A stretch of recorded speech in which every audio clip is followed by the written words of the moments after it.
Hey, what's up everyone? In today's video, we're going to be talking about the two lights that are sitting right behind me from a company called Switti. These lights come in a set of two and are small and compact and can be pretty much used anywhere that you would need to set up this type of light. Now, these LED lights are bi-color. They're going to let you adjust them down to 3200K up to 5600K.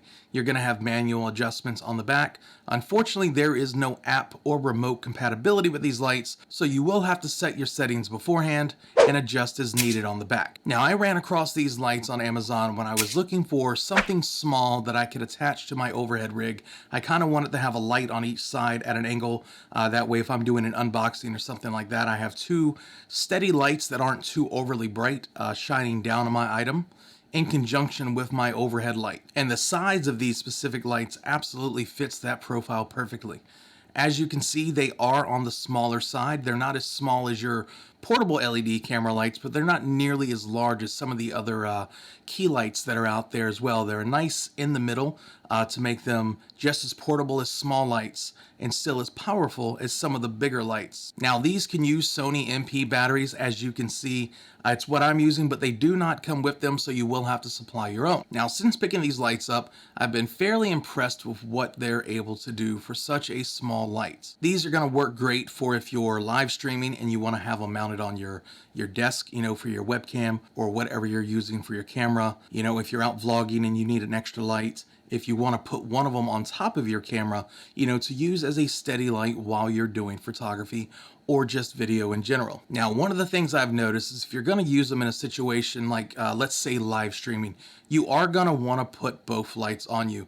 If you have one and you're only trying to use one, the light can be kind of harsh when you turn it up, just trying to light your face up. When you have the two, it lets you cut both lights quite a bit down and get a more even light on your face for your webcam. Now, this seems to be true with any of these smaller lights, as they have a much more narrow swath of light, path of light, whatever you call it, that's coming out. So you do have to kind of, aim and adjust that lighting a little bit better so that it lights you or your subject up the way you want it to. Now, what's awesome about this type of light is you don't get a lot of spillover into the background when you are using them on yourself or on a subject. So that's going to allow you to play around with your background colors a little bit more. If you want to run some RGB lighting, things like that, you're not going to have a ton of this white light spilling back there and kind of, messing up the vibe you're going for. I want to do a quick test of these lights, of what they would be like if you're in a pretty dark situation like it is now.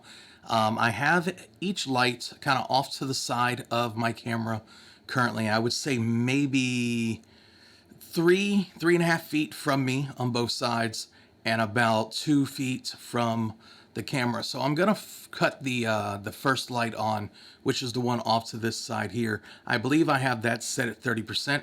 That way you can see what the one light at 30% does. And I do have it set at 5600 Kelvin, which is the normal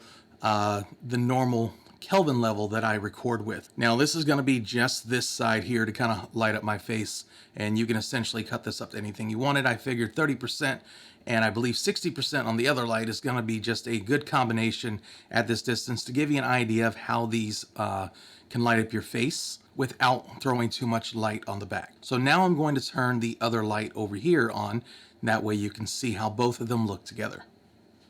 All right, now that is with the second light, and as you can see, it immediately made a big difference.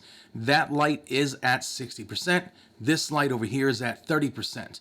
I feel like I'm getting a good amount of light on my face, on my shirt, and with some fine-tune adjustments, you can pretty much set this up however you want if you're using these to film yourself. Now, if you're using these for live streaming, chances are good both of these lights are going to be much closer to you. And to kind of give you a more accurate depiction of that, I'm going to move these around real quick, try to get them a little bit closer to me as if they were sitting on a desk to kind of give you a better idea.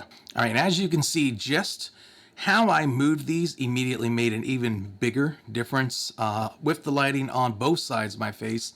I still have the lights at their same 60% and 30%. Now, after being able to use these lights for 2 weeks, would I recommend them? And the answer to that is yes, if you're using them in very specific cases.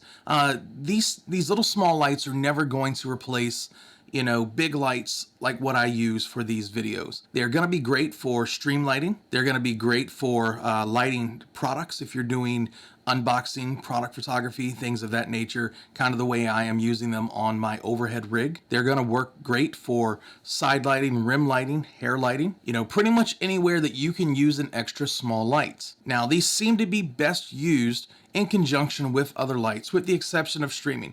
That's one of those things where you're so close to them, they're going to do absolutely fine in the streaming case, but most other situations you are going to want to use them as secondary lights in conjunction with your primaries. Now, for anyone who wants to purchase this kit, it does run about $100 on Amazon, and I will put a link down in the description below as always, that way you can find it. If you have any questions about these lights, please feel free to post down in the comment section, and I will try to answer every comment as best as possible. If you like the video, please don't forget to give it a thumbs up, as it helps the video and the channel greatly. And if you want to see more videos like this, don't forget to hit that subscribe button.